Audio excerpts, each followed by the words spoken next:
성경 보십시다. 오늘 성경을 한 몇 군데 보면서 정리를 하게 됩니다. 먼저 잠언서 22장 6절.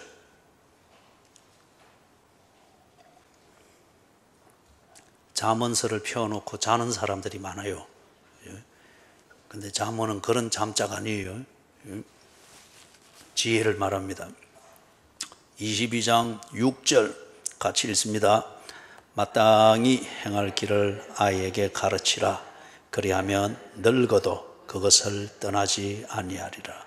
한 번 더 읽을까요? 시작.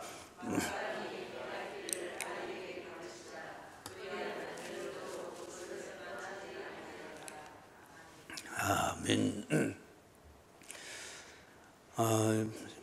저희 자녀들과 이번 설에는 영상으로 가정 예배를 이렇게 드리고 또 영상으로 이제 세배를 하고 또 세배를 받고 그랬는데, 그러면서 잠깐 그 성경을 펴놓고 그 자녀들한테 거기에 대한 코멘트를 하면서 뭐 설교라기보다 그래서 성경에 근거한 아버지의 훈계를 하는 거죠. 그때 이제 훈계의 성격은 내가 아버지로서 너희 세 명에 대한 아버지로서 가지고 있는 숙제가 뭔지, 내가 여기 살아있는 동안에 이 숙제를 해야 되는데 그 숙제가 뭔지, 그것에 대해서 간단하게 이제 코멘트를 했죠.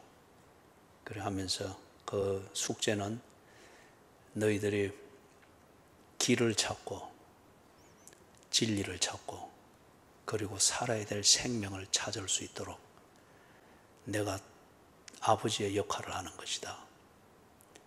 그렇기 때문에 내가 부끄럽지 않게 내 죽음의 자리로 들어갈 수 있으려면은 너희들이 걸어가야 될 길을 걸어가고 있고 알아야 될 진리를 알고 그것에 따라서 생각하고 판단하는 것을 보고, 그리고 살아야 될 생명, 누구나 다 죽게 되는데 그것을 예상하면서 오늘을 의미 없이 자기만을 위하여 본능적인 충족을 위하여 그렇게 살면서 낭비하는 것이 아니라 그 죽음을 넘어선 그 진정한 생명을 알고 그래서 오늘을 담담히 살아가고 있는 그것을 볼 때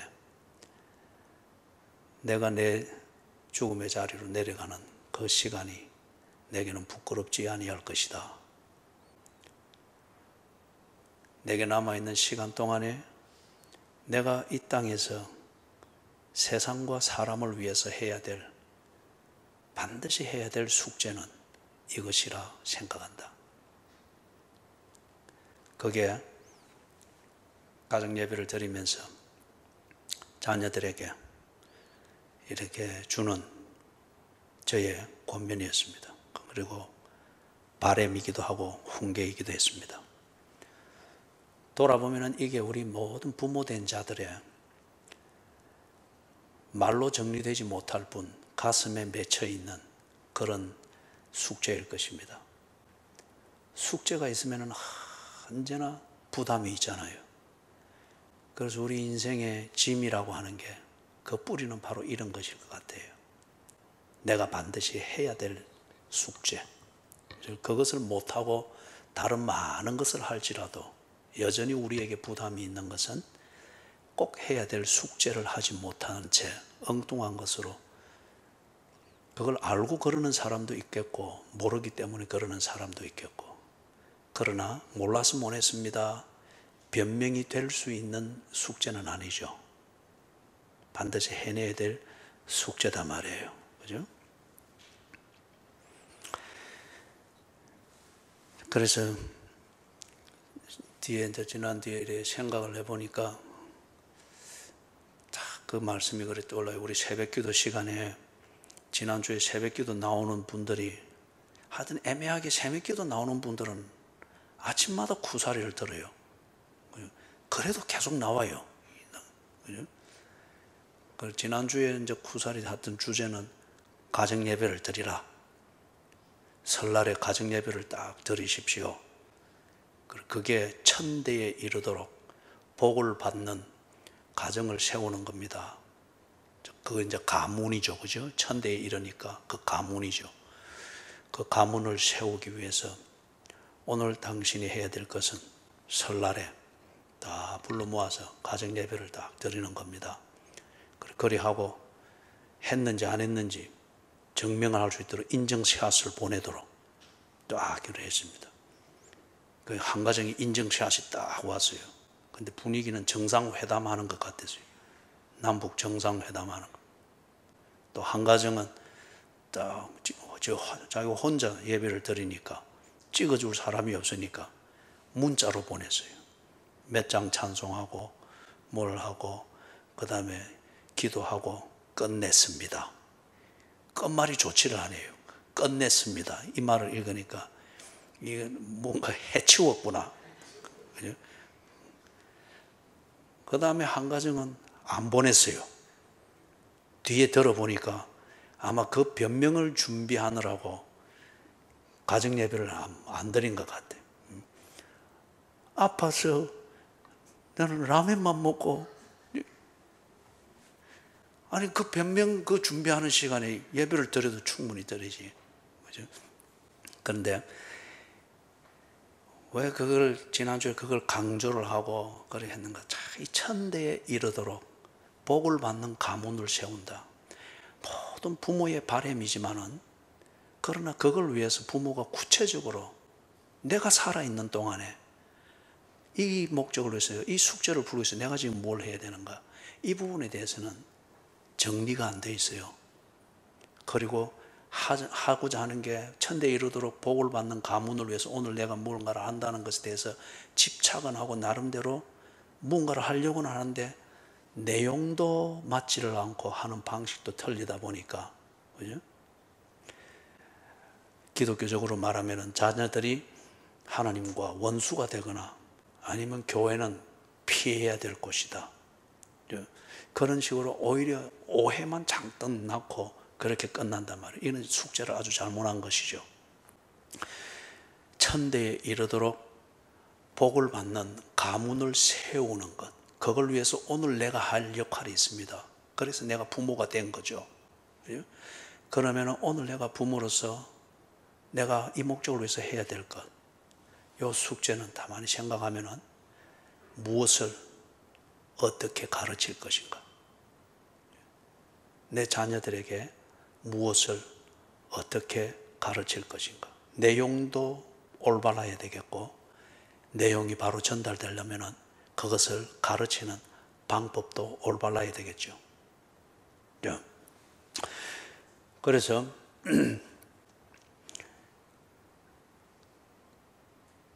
오늘 그 읽은 이제 본문을 먼저 상고하기 전에 조금 더 앞에 이 부분에 좀 이 필요를 이해하기 위해서 조금 더 생각을 해보면은, 부모가 이 풀어야 될 이 숙제가 이제 조금 더 좁혀서 보면은 부모 자신을 위해서 풀어야 될 숙제가 있죠. 이것은 부모 자신이 영생의 문제를 해결했어야 됩니다. 그런데 부모 자신이 자기의 자존감이든지 정체성이든지 내일에 대해서 정리가 안 되어 있고 불안하면은 자식을 위해서 할 수 있는 게 없습니다. 그냥 이 불안증이 전염될 뿐이에요. 그래서 열심히 사는 것만 가르쳤지, 그리고 그거에 대해 부추기만 했지, 그리 되면 이 자식들이 어느 방향으로 무엇을 하며 어떻게 가야 될지를 모르잖아요. 그래서 참 이 뭡니까, 저희 아이들이 어릴 때 이제 뭐 6살, 또 뭐 4살 이럴 때 밖에 이렇게 데려나와서 호주 그 산책길로 이렇게 가면은, 나는 당연히 생각하는 게 애들이 이러면은 거기 데려놓으면 막 좋아가지고 저가 막 걱정이 될 정도로 앞으로 먼저 가고 막 저가 하고 싶은 거 하고 이럴 줄 알았는데, 애들이 막 부모 걷는 보폭을 못 벗어나는 거라.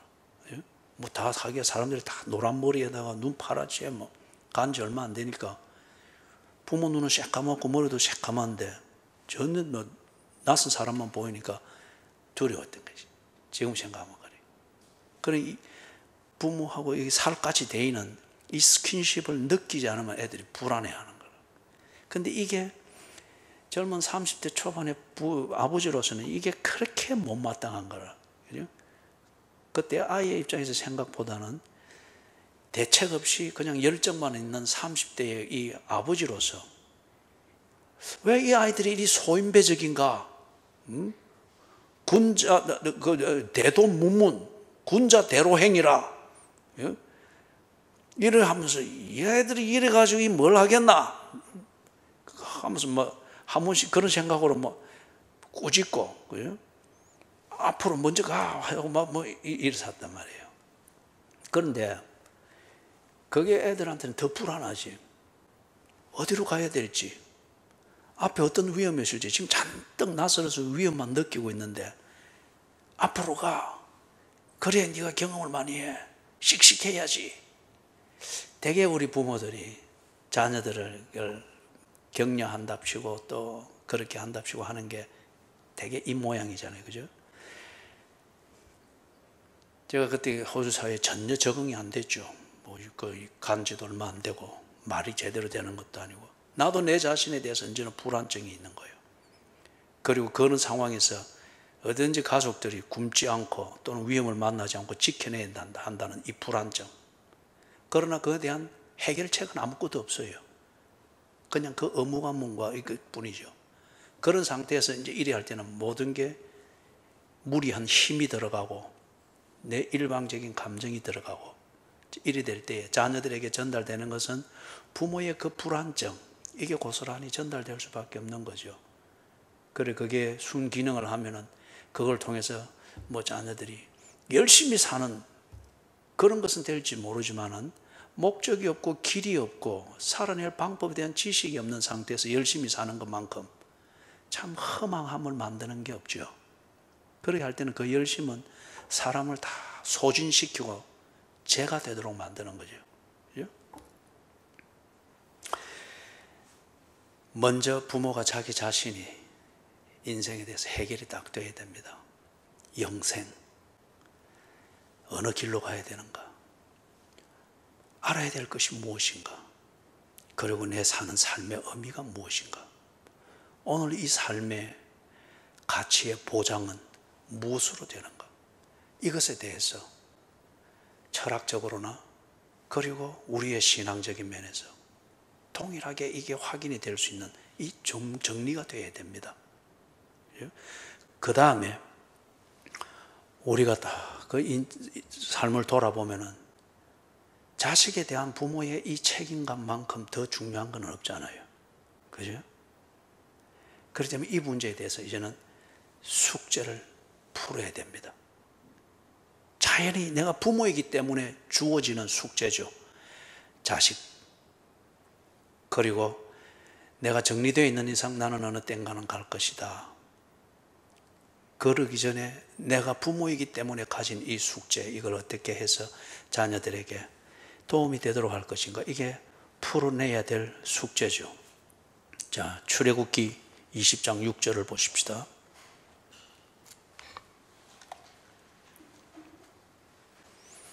출애굽기 20장 6절 같이 한번 읽어보겠습니다. 시작.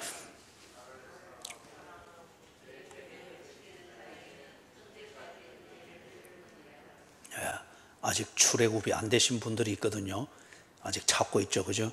자, 이제 찾았죠? 예. 20장 6절. 같이 다시 읽습니다. 시작. 나를 사랑하고 내 계명을 지키는 자에게는 천대까지 은혜를 베푸느니라. 오늘 우리가 오전 예배 때 이제 이렇게 봤습니다. 행복, 평화, 복, 이것을 추구하는 것은 절대 막을 수가 없습니다.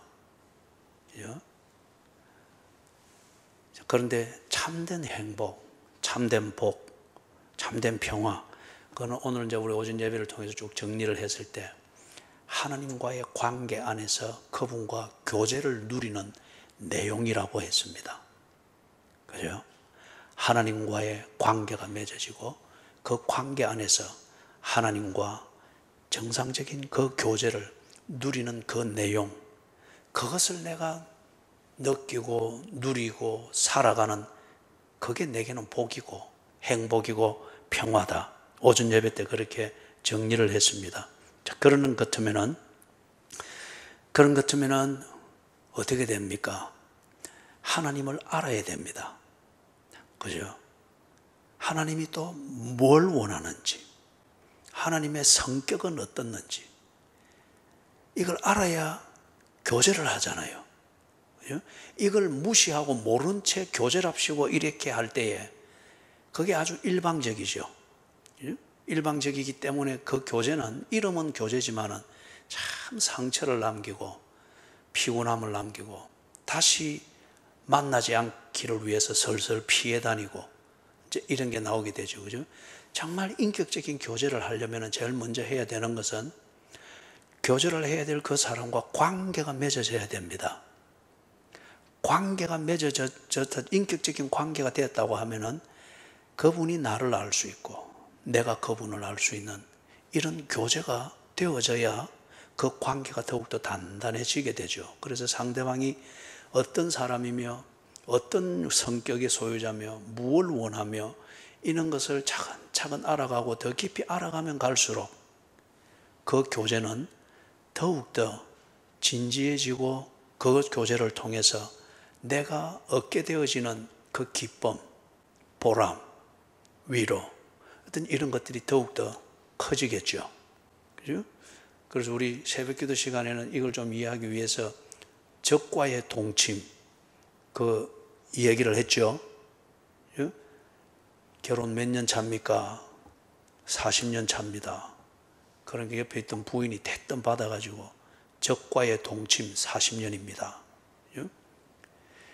같이 있고 다 뭐 관계는 맞는데 이 내용이 없으니까.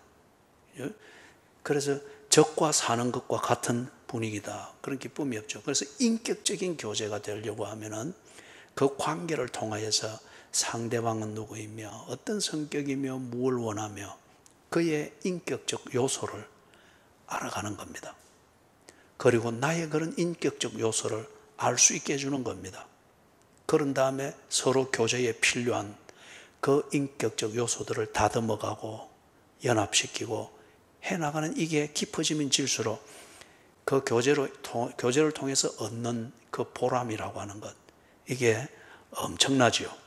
그죠? 그래서 하나님과 이런 관계가 되고 이 관계 안에서 하나님을 알아가고 아는 만큼 하나님과 교제가 되고 또 나를 아시는 하나님이 그렇게 내게 인격적인 교제를 나눠주고 그럴 때에 하나님과 나 사이에 이 교제로 인한 그 기쁨, 보람, 이게 이어지는 것, 이게 행복이잖아요. 그죠?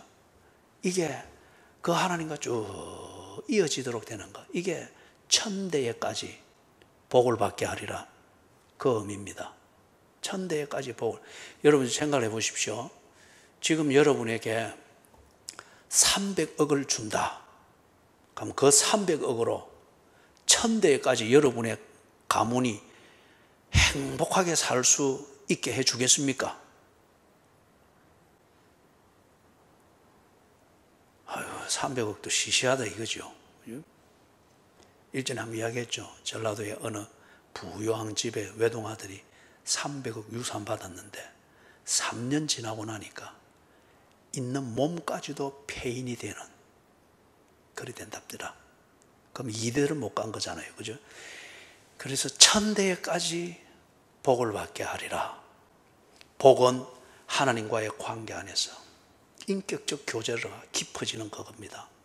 그 안에 뭐 필요한 건강, 필요한 일용할 양식, 그 안에 다 있는 거죠. 그죠? 그러면서 이게 천대에까지 이루어진다. 하나님과, 영원하신 하나님과 이 관계를 맺게 될 때에, 그리고 이 교제를 할 때에 이 교제는 변질되거나 변덕을 부릴 리가 없죠. 천대에까지. 자, 그 다음에 그런 것 같으면은 하나님이 누구시며 뭘 원하는지, 어떤 성격의 소유인지 이걸 알 수 있도록 보여주는 그 구체적인 현장이 뭔가 하면은 옛날에는 모세의 율법이었습니다. 살인하지 말아라, 간음하지 말아라, 도둑질하지 말아라. 하나님의 성격과 원하는 것을 보여주는 한 단면이죠. 이게 뒤에 가면서 보다 구체화되어지고 딱 정리가 되어지는 게 지금 우리가 가지고 있는 성경입니다.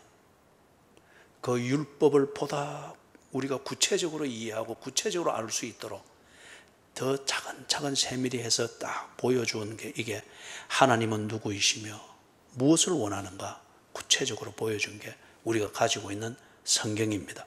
자, 그러면은 잠언 22장 6절로 다시 돌아가면은 거기 보니까 마땅히 행할 일 이것을 자녀에게 가르쳐라 그랬죠. 그죠? 그러면은 이 문장에서는 두 가지를 부모가 자녀에게 해야 될 것 두 가지를 지금 이야기를 합니다.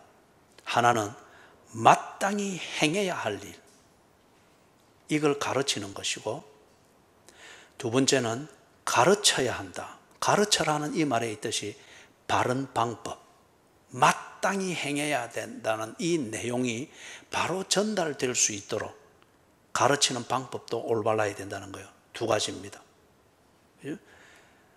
먹이면 큰다 해서 무조건 먹이기만 하면은 그거 어찌 됩니까? 짐승하고 다를 바가 없잖아요. 그죠? 본능대로 사는 거죠. 그런데 너는 훌륭하게 살아야 된다라고 해서 막 하루 종일 학교부터 시작해서 학원 몇 군데를 뺑뺑이 돌리고 이렇게 해서 6년 동안 키웠다. 중학교, 고등학교 키웠다. 그런데 그거 하느라고 제대로 먹지도 못했고 가정에서 교재도 못 나눠받고 그 다음 명절이 된다고 해서 부모에게 세배하고 친인척들을 만나서 잠깐이지만은 교제하고 훈계를 듣고 하는 이런 것도 못 겪어봤고 그러면서 훌륭한 사람 또는 좋은 직장 가지고 이러기 위해서는 어쩐지 시험을 이래라고 해야 된다 해서 그것만 자꾸 가르쳤다. 이게 어떻게 되겠습니까? 이 내용 없는 쭉정이가 되는 거죠. 내용 없는 쭉정이. 그렇기 때문에 여기서 두 가지. 자녀에게 가르치는데 바른 내용을 가르쳐라. 두 번째, 바른 내용을 바른 방식으로 가르쳐라. 그게 마땅히 행할 일을 자녀에게 가르쳐라 하는 거기에서 우리가 딱 볼 수가 있습니다. 자, 그러면은 앞에 우리가 출애굽기 20장 6절에서 했어요.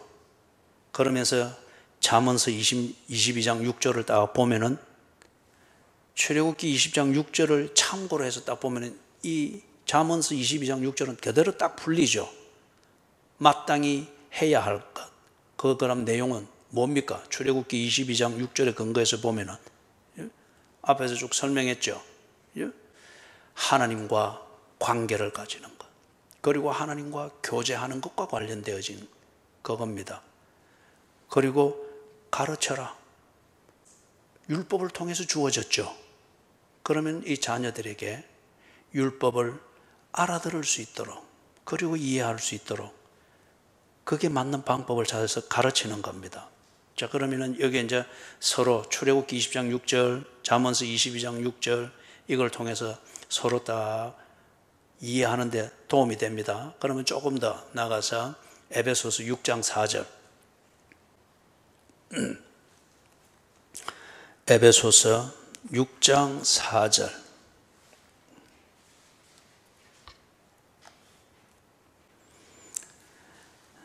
같이 읽어봅니다. 또 아비들아 너희 자녀를 노엽게 하지 말고 오직 주의 교훈과 훈계로 양육하라. 이 구절을 읽을 때는 참 그렇게 재미있어요. 부부가 같이 앉아있는 경우에는 또 아비들아 하면서 이리 되니까 봐라 당신이다 하면서 레이저 눈빛으로 쫙 이렇게 보고 하고 그거 있죠. 그죠? 이 아비들아 이 부모를 말해요.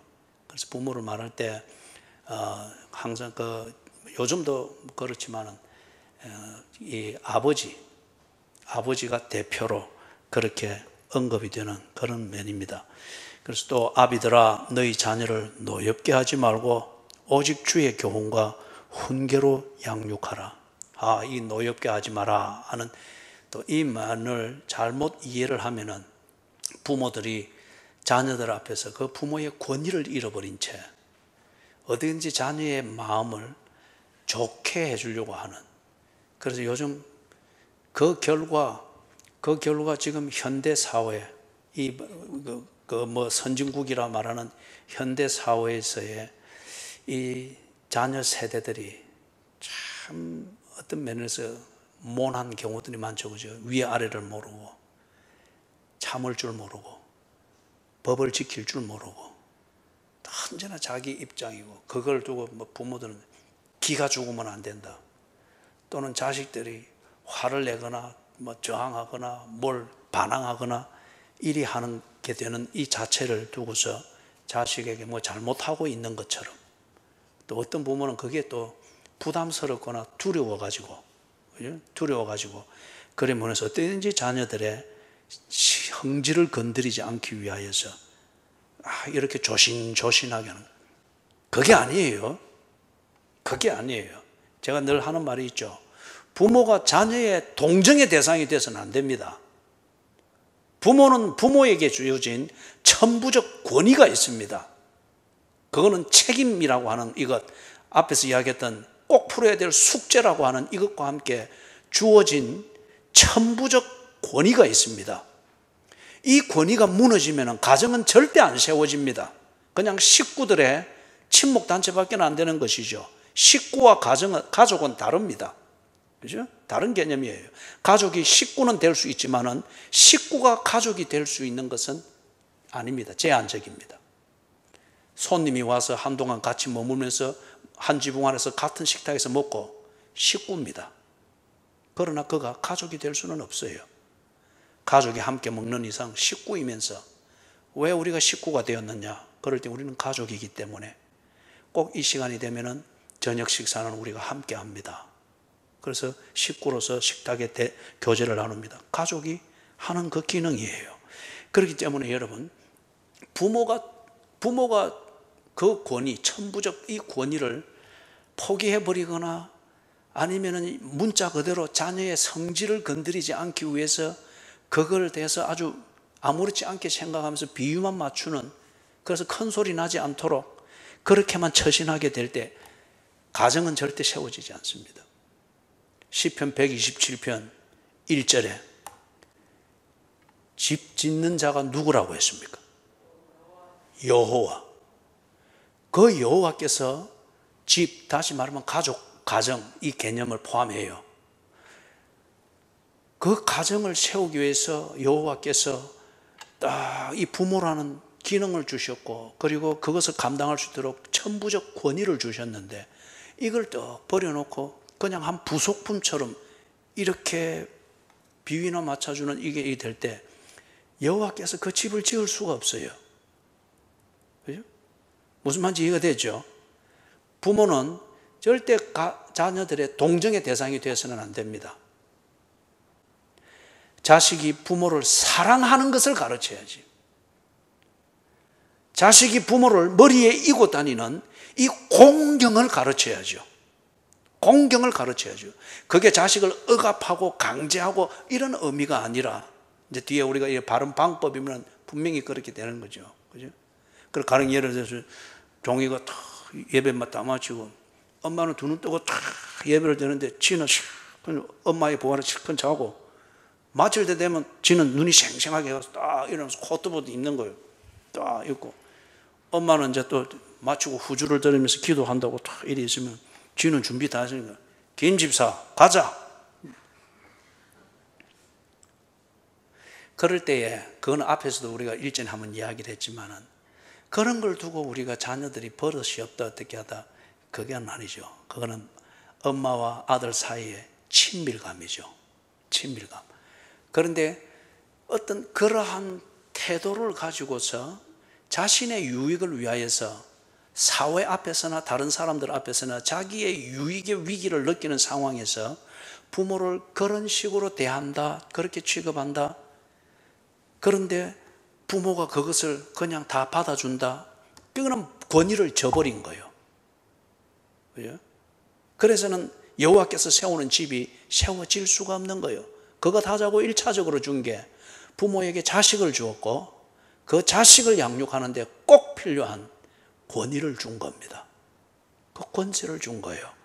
그렇기 때문에 이걸 보고 우리는 성경의 기본적 원리라고 합니다. 신학적 원리. 그렇기 때문에 이것에 어긋나지 않도록 이 4절에 있는 노엽게 하지 말라, 이걸 거기서 맞춰서 딱 이해를 해야 되는 거예요. 이걸 보고 신학적 일관성이다, 또는 성경의 원리와 일치되게 성경의 특정한 부분을 이해한다, 그렇게 말을 하는 겁니다. 너희 자녀를 노엽게 하지 말고 오직 주의 교훈과 훈계로 양육하라. 자, 그럼 여기에 방법이 딱 나왔습니다. 그죠? 바른 방법이 무엇인가, 이게 나왔습니다. 자, 그러면 먼저 자녀를 노엽게 하는 것은 그러면 어떤 경우인가? 자, 보니까 주의 교훈과 훈계로 양육하지 않는 것은 자녀를 노엽게 하는 겁니다. 여기서 노엽게 한다고 하는 것은 문자적으로는 성질을 부리고 막 이렇게 하는 거지만은 보다 깊은 뿌리는 뭡니까? 부모의 가르치는 소리를 듣지 않습니다. 그리고 부모를 통해서 가르쳐지는 길과 진리와 생명에 대해서 반감을 가지게 되는 겁니다. 그게 폭력적이든 아니면은 도덕적인 그런 어떤 매끈한 그걸 가지고 하든 거기에 대해서 전혀 달리 생각하고 삐딱한 자기의 생각으로 가버리는, 이게 노엽게 하는 것의 기본 뿌리인 것을 알 수 있습니다.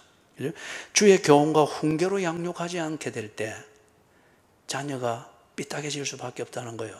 적어도 하나님과의 관계, 그 관계 안에서 하나님과 교제를 나누는 것, 이걸 아주 우습게 보고 그 의미를 모르니까. 그죠? 자, 그러면은 노엽게 하지 말라, 이것에 대해서 좀 실상적으로 그렇게 표현을 세 가지로 정리해 보면 이렇습니다. 자녀에게 잘못된 내용을 주입해서는 안 됩니다. 잘못된 내용, 여기서 잘못됐다는 이 definition, 이 정의는 하나님과의 관계, 그리고 하나님과 교제함, 이것의 철학적 이유, 신학, 종교적 이유, 이것에 대해서 혼돈이 되도록, 그리고 성경이 가르치는 것이 아닌 그것으로서 정리를 해버릴 때 잘못된 내용을 주입한 거죠. 여러분, 이게 참 많습니다. 가령 예를 들면 우리 철학 사상사에서도 니체 같은 사람, 버트란드 러셀, 그리고 요즘 젊은이들, 지성인들에게 아주 인기가 많은 옥스포드의 생물학자 리차드 도킨슨, 만들어진 하나님, 이 책을 베스트셀러를 쓴 사람이 있죠. 그죠? 이런 사람들이 다 목사의 아들들입니다. 니체도 그렇고 리차드 도킨슨도. 그래서 그 아버지, 목사인 아버지가 그 서적을 개방해서 아이들이 마음껏 책을 읽게 하고, 그래서 철학적 영역, 즉 이성으로서 논리적으로 진리를 추구해가고 뭔가를 알아가는 면에 있어서는 아주 많이 발달을 했는데, 그런데 여러분, 논리라고 하는 것은, 논리의 체계라고 하는 것은 하나의 일종의 과목과 같아요. 어느 한 이론에 익숙해지면은 그 이론을 설득력 있게 전개하는 논리의 사다리, 그것에 익숙해졌기 때문에 그 논리의 사다리를 벗어나는 것이 다 불합리하게 여겨지고 불안하게 여겨지고 거짓으로 여겨집니다. 그렇기 때문에 내게 익숙하고 그것에 익숙한 논리에 따라서 내 나름대로 신념을 가지고 있을 때 그 논리와 충돌되는 그 어떤 것은 내가 불안하기 때문에 그것은 다 거짓이고 피해야 될 것으로서 받아들이는 거예요. 그런데 이 친구들이 그렇게 아버지가 지성적으로 쭉 자유를 주면서 자라도록 이렇게 해놓으니까 이성의 한계 안에 딱 갇힌 거죠. 주어진 논리 안에 갇힌 거죠. 그리고 그 논리 안에서는 아주 첨예하게 무장이 됐습니다. 그렇기 때문에 그들이 이성의 틀 안에서는 충분히 납득이 되고 이해가 되는 하나님을 만들어 가는데, 한편 초월성을 가진 이 기독교의 종교성, 이 면에서는 납득이 될 수가 없는 거죠. 그렇기 때문에 위대한 철학자, 위대한 생물학자는 되었으나 그들은 하나님과의 관계는 떠났습니다. 그래서 예를 들면 지금 최고의 지성인 중에 한 명으로 평가받는 리차드 도킨슨, 만들어진 하나님. 그 친구가 그 친구 아니죠. 내가 연세가 훨씬 많으니까. 그분이 만 14살 때 이 입교문답까지 했습니다. 영국 국교회 그 목사님의 아들이거든요. 그래서 입교문답까지도 하고 했는데 자기의 이 철학의 한계 안에서, 이성의 한계 안에서, 익숙해진 논리의 틀 안에서 하나님을 다시 재단을 그렇게 하다 보니까 성경에서 말하는 하나님, 창조하신 하나님, 이거는 말이 안 되는 거예요. 그렇게 딱 길들여졌습니다. 그리 된 이 리차드 도킨슨이 지금 뭘 하는가? 최선봉에 서서 반기독교 운동을 합니다. 기독교는 가짜라는 겁니다. 자신들의 어느 일단의 무리들이 자기들의 성향에 맞는 기독교라 이름하는 종교를 만들고 자기들의 필요를 채우기 위해서 성경을 꾸며냈고 그런 하나님을 만들었고 이렇게 했다라고 하면서 아주 철저하게 지성적으로 그리고 아주 첨예한 논리를 가지고서 기독교는 거짓이다, 하나님은 만들어진 신이다 하는 것으로서 아주 첨예하게 공격을 하고 있어요. 그 아버지가, 목사인 아버지가 그런 아들을 정말 잘 키웠죠. 그죠? 명문대, 명문학교, 뭐 아주 어릴 때부터 그렇게 그런 책들을 달겨내면 그건 뭐 천재 소리 듣는 거잖아요. 똑똑하고. 제가 볼 때는 우리가 자녀를 키울 때 가지는 그 재미는 고등학교 졸업할 때까지인 것 같아요. 성적표 받아오면은 해다고 그죠? 그렇게 똑똑하게 그렇게 키웠다 싶은데 그런데 무엇으로 키운 거예요? 주의 교훈과 훈계로 양육하지 않았습니다. 이성으로 그리고 보다 나은 학벌을 따는 그 방식으로 보다 많은 돈을 벌 수 있는 그 방식으로 자녀를 키웠습니다. 그래서 그 면에서는 성공했는지 모르나 전체 그림에서 볼 때 하나님으로부터 그 자식은 떠났습니다. 그래서 여기 자녀를 노엽게 하지 말라 무엇인가 잘못된 내용이 주입되어진 것, 자녀를 노엽게 한 겁니다. 또는 그 다음에 두 번째는 잘못된 방식으로 가르치는 것, 자녀를 노엽게 하는 것입니다. 신앙생활, 교회생활, 사람이 도덕을 지키며 사는 것, 이 모든 것의 꼭지점이 뭐였습니까? 하나님과의 관계, 그리고 그 관계 안에서 하나님과 교제하는 그 깊이를 더해가면서 성숙도를 더해가는 그 목적을 위해서 가르치는 거죠. 그래서 에베소서 6장 4절에서는 주의 교훈과 훈계로 가르쳐라 그렇게 되어 있단 말이에요. 그런데 우리가 자녀를 가르치는 이 방식, 양육하는 방식이 전혀 엉뚱한 대로 이렇게 가게 만들면, 예를 들면 요즘 사회 같으면 좀 극단적인 예가, 그리고 우리 현실이잖아요. 호주도 이제는 그 법이 통과된다고 하는데 빅토리아주는 통과됐어요. 뭐냐? 어린 자식이 호기심일 수도 있잖아요. 그죠? 근데 어린 자식이 아들인데 나 여자아이로 살고 싶으니까 성전환 수술하게 해줘. 그런 걸 학교에서 성교육이랍시고 한단 말이에요. 그걸 아이들이 지성적 고민 끝에 결론적으로 가지고서 뭔가 자기 이념을 만들겠어요? 아이들은 호기심이잖아요. 그죠? 그럴 때 이 학교에서 뭐 선생님이 해주는 말 이렇게 들을 때, 아유, 또 그 학교 연령대에, 초등학교 연령대에 제일 믿는 거는 선생이잖아요. 부모보다. 그러니까 또 그걸 가지고 그대로 충동을 받아서, 엄마 나는 이제 여자아이로 살고 싶으니까 성전환 수술하게 해줘. 그런데 이걸 부모가 거부하면은 불법이 되는 거예요. 이 법이 통과됐습니다. 영국도 마찬가지고. 예? 여러분은 이 이야기를 들으니까 어떤 마음이 듭니까?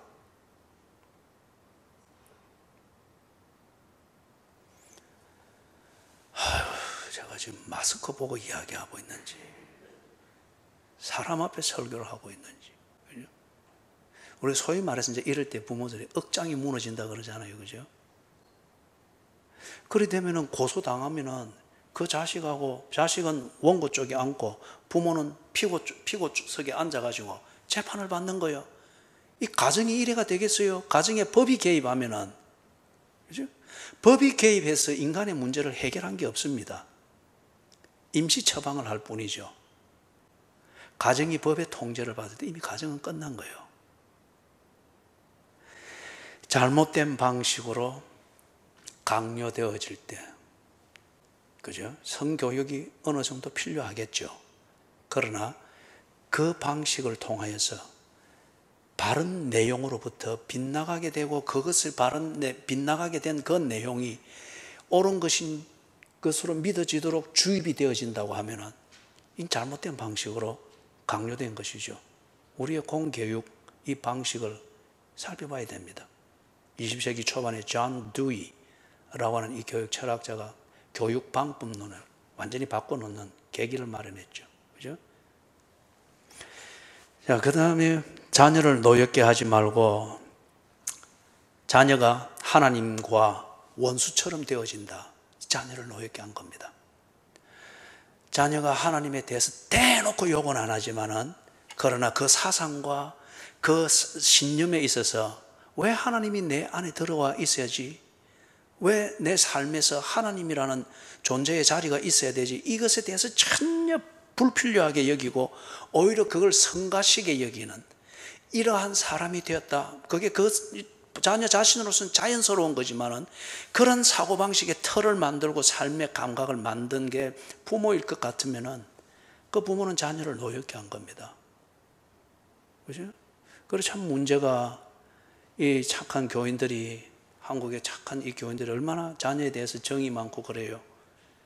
그래서 자녀를 길을 살려준답시고 뭐 의도적으로 그래 했거나 아니면은 막 저항받는 거 불편하니까 그렇게 좋은 게 좋다는 식으로 하거나 아니면은 그게 옳은 줄 알고 그래 하거나 그래 하고 부모들은 자녀를 위해서 철학 기도도 하고 새벽 기도도 하고 또 중요한 일이 있으면은 작정 기도도 하고 자녀를 위해서는 금식도 하고 한단 말이에요. 그죠?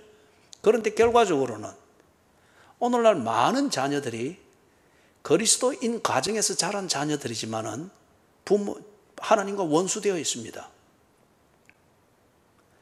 여러분들도 그런 경험들이 있을 거예요.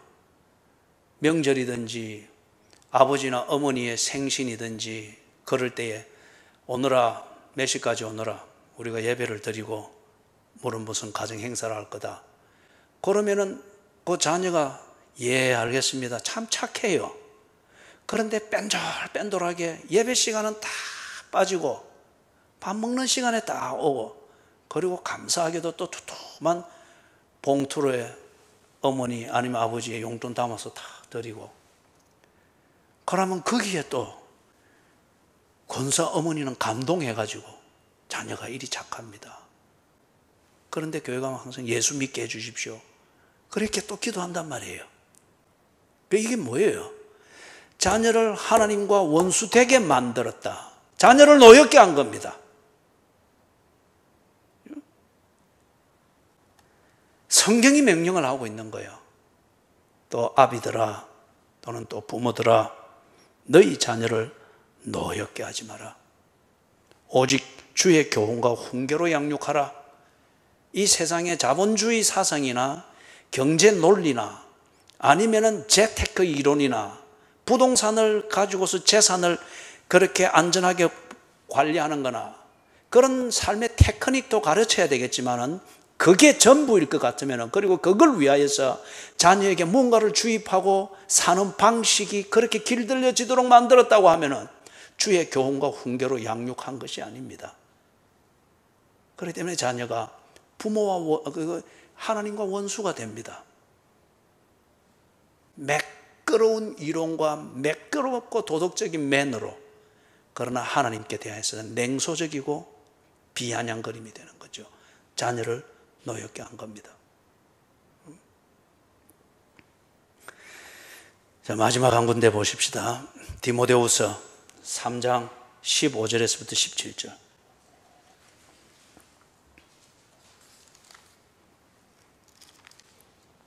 디모데후서 3장 15절에서부터 17절 같이 한번 읽어볼까요? 시작.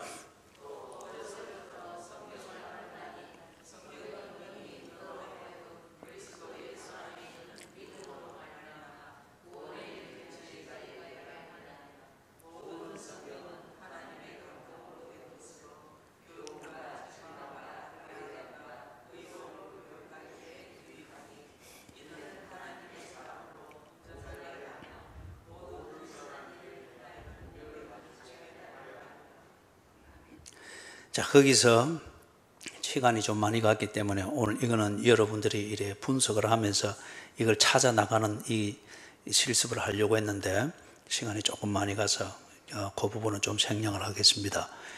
먼저 여기 보면은 너는 배우고 확신한 일에 거하라. 그러면 이 배우고 확신한 일, 이게 자기가 가르침을 받은 내용이죠. 그죠? 가르침을 받은 내용입니다. 제대로 배우고 배웠으면 확신에 거하게 하는, 이게 1차적으로는 중요하죠. 그죠? 자, 그래서 배우고 확신한 것, 즉 배운 내용이 있습니다. 가르침을 받은 내용이 있습니다. 그 다음에 가르침을 받은 이 내용과 관련해서 또 한 가지 살펴볼 수 있는 것은 그 뒤에 보니까 네가 누구에게서 배운 것을 알며, 그럼 분명히 이 사람은 자신이 신뢰할 수 있고 검증할 수 있고 믿을 수 있는 사람으로부터 배웠습니다.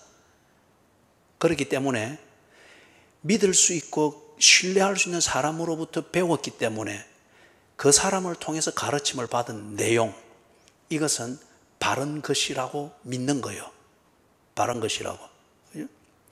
그렇지 않습니까? 우리가 뭔가를 약속을 할 때 약속의 내용에 대해서는 잘 이해가 안 가도 그 약속을 하는 당사자, 그 사람의 인격과 성품을 평소에 알고 믿을 수 있으면 수긍하잖아요. 그죠? 수긍하잖아요. 그것처럼 여기 배우고 확신한 일에 거하라 하는 걸 보니 지금 이 사람은, 즉 디모데는 무언가 배운 게 있습니다. 가르침을 받은 게 있습니다. 그런데 그게 올바른 것이라고 확신할 수 있는 증거 중에 하나를 여기 말하는 게 자기가 믿고 신뢰할 수 있는 사람, 그리고 바울도 그것을 인정할 수 있는 그 사람으로부터 가르침을 받았기 때문에 지 인생을 위해서 꼭 알아야 될 내용, 이것을 가지고 있다. 그것이죠. 그죠?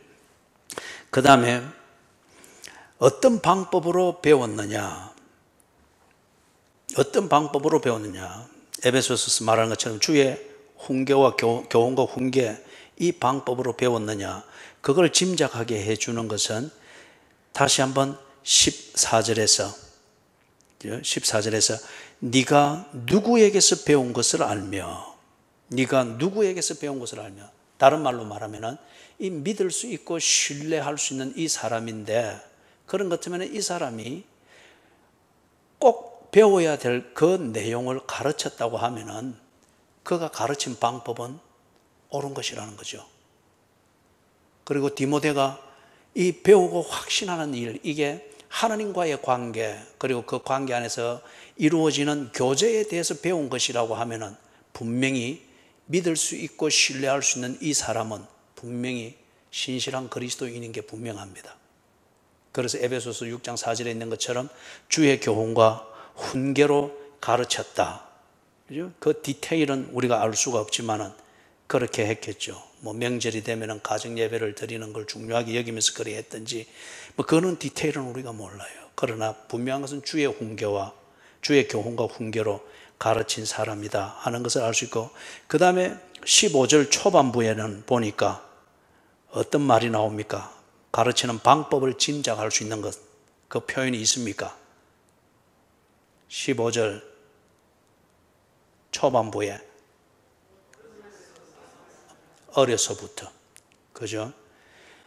어려서는 큰 방치해 뒀다가 사춘기 지나고 난 뒤에 나름대로 지 세계를 만들고 그 지 세계 안에 딱 갇히고 난 뒤부터 자꾸 교회 생활 가르치려고 이러니까 그게 참 어려운 거예요. 그때부터는 이론의 싸움이고 논리의 싸움이고 사상의 싸움이단 말이에요.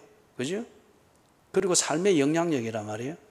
그런데 꼭 유치원, 초등학교 다닐 때처럼 가자 하면 가고 이리 해라 하면 하고 이게 맞으니까 이걸 기억해라 하면은 그대로 이렇게 기억. 그런 때가 지났단 말이에요. 그런데 지금 이 디모데는 어려서부터, 다른 말로 하면 14절에 나오는 네가 누구에서 배운 것을 알며, 즉 이분이 디모데에 대해서 마땅히 행해야 할 바를 가르침에 있어서 이분은 디모데에게 집중하고 정성을 기울였던 것을 알 수 있습니다. 그죠? 어려서부터 가르치라.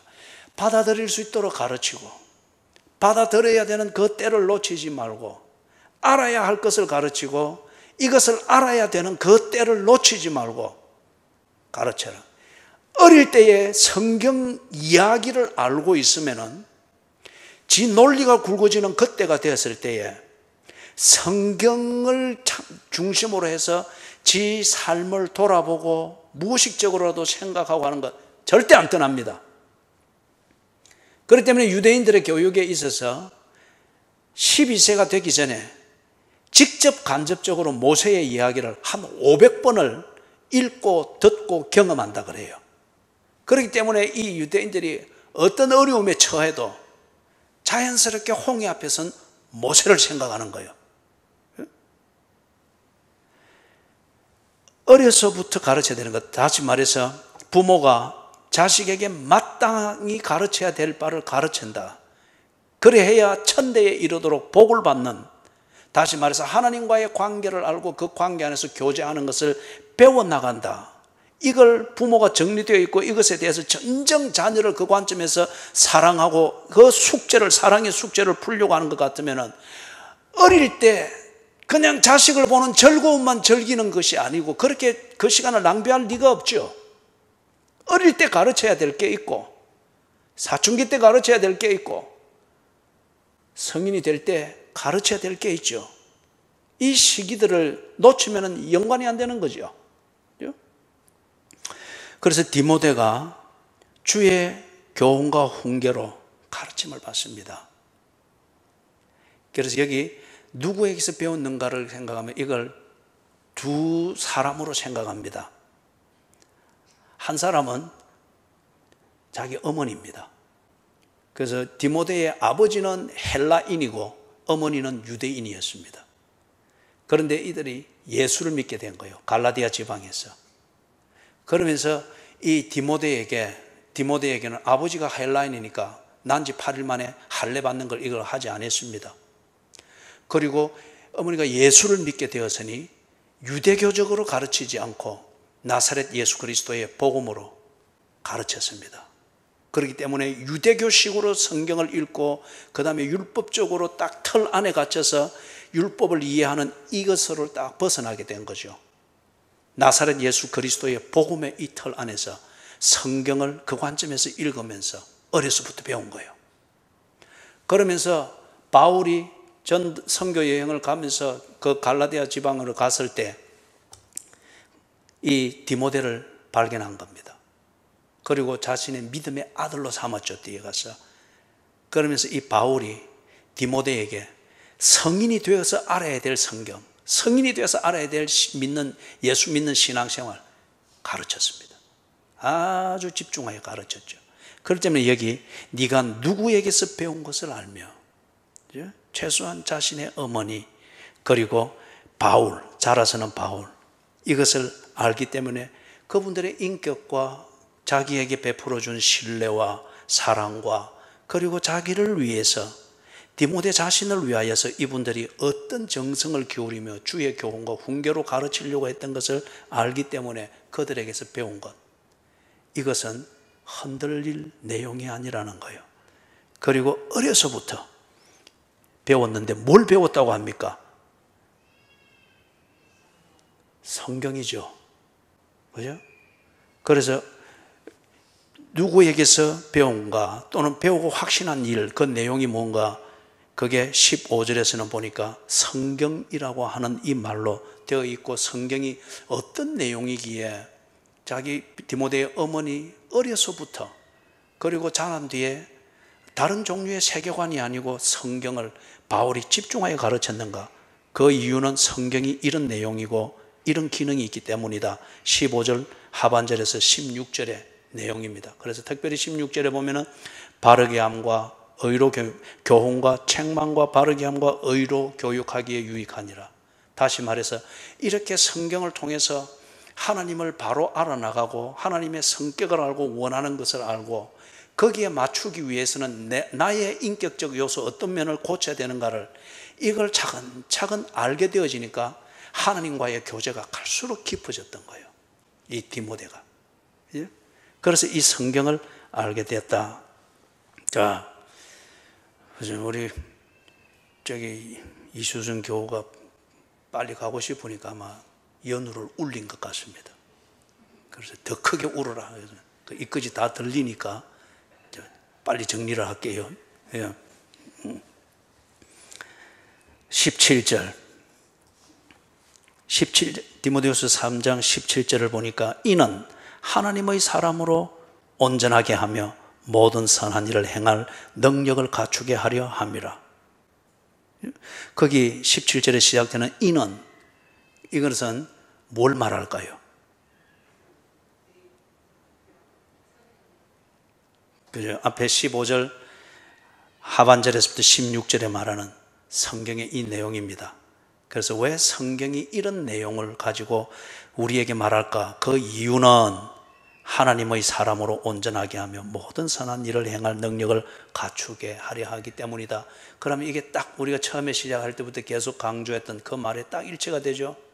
하나님과의 관계를 알고 그 관계에 들어가려면 성경을 알아야 된다는 거예요.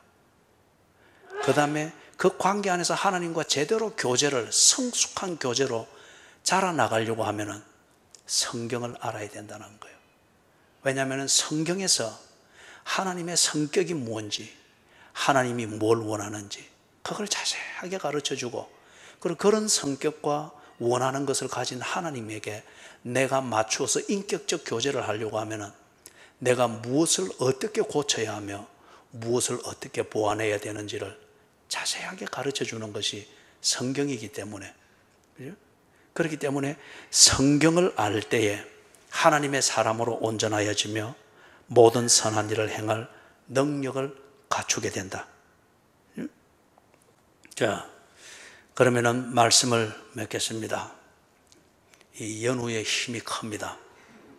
그리고 연우를 그렇게 세련되게 이용하는 엄마의 지혜, 감탄할 만합니다. 그리고 이것을 좋은 목적으로 받아들여주는 이 목사는 마음이 바다와 같이 넓습니다. 그죠? 네. 자, 부모된 자이기 때문에 피할 수 없는 숙제가 있습니다. 그 숙제는 천대에 이르도록 복을 받는 가문을 세우는 겁니다. 그걸 위해서 막연히 그리 됐으면 좋겠다도 아니고 우리는 우리 다음 세대를 볼 수가 없어요. 다음 세대가 오는 것은 꼭 새벽이 올 때 밤이 비켜주는 것처럼 다음 세대가 오기를 기다린다고 하는 것은 곧 내가 내 때에 빨리 자리를 비켜줘야 된다. 그 바람과 같은 것이죠. 그렇다면 이 피할 수 없는 철학적 원리를 인정하는 것 같으면 내가 머물고 있는 시간, 내가 머물고 있는 그 자리에서 부모가 풀어야 될 숙제는 무엇인가? 내 다음 세대가 왔을 때에 혼돈이 일어나지 않고 길을 몰라서 방황하지 않고 엉뚱한 것을 알아서 변질되지 않고 살아야 될 생명을 몰라가지고 그냥 그날 급급하게 비급하게 연명을 위하여서 시간만 낭비하는 이런 게 되지 아니하도록, 그렇죠? 길을 찾고 진리를 알고 그리고 살아야 될 생명을 알 수 있는 내가 놓아야 될 그 디딤돌은 놓아줘야 됩니다. 그렇죠? 이걸 통하여서 내 다음 세대가 그것을 알게 되었을 때 그들 또한 그렇게 할 것입니다. 그럴 때에 내가 머물렀던, 그리고 나를 사다리의 한 칸으로 해서 만들어진 가문이라는 이 사다리 천세대, 이 세대는 하나님과의 관계를 알고 그리고 그 관계 안에서 성숙되고 온전한 교제를 나누는 것을 할 수 있는 능력을 갖추게 될 것이다 말이에요.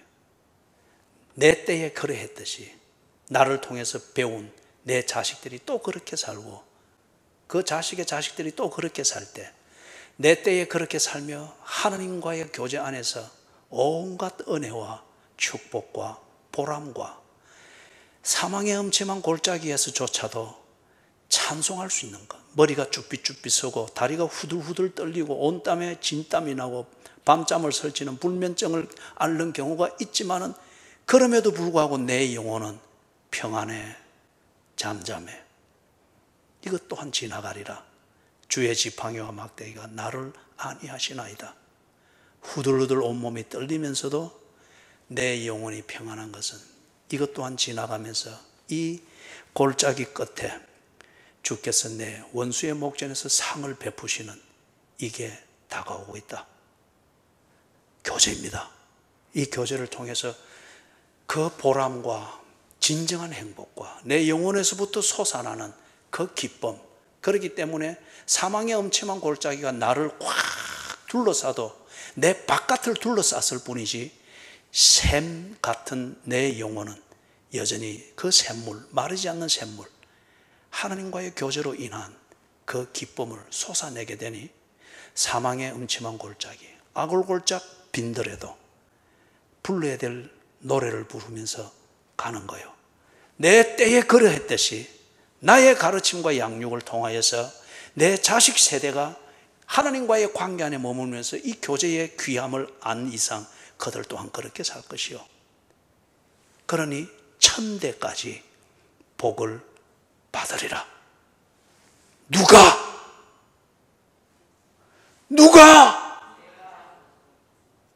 내가 좋아하네.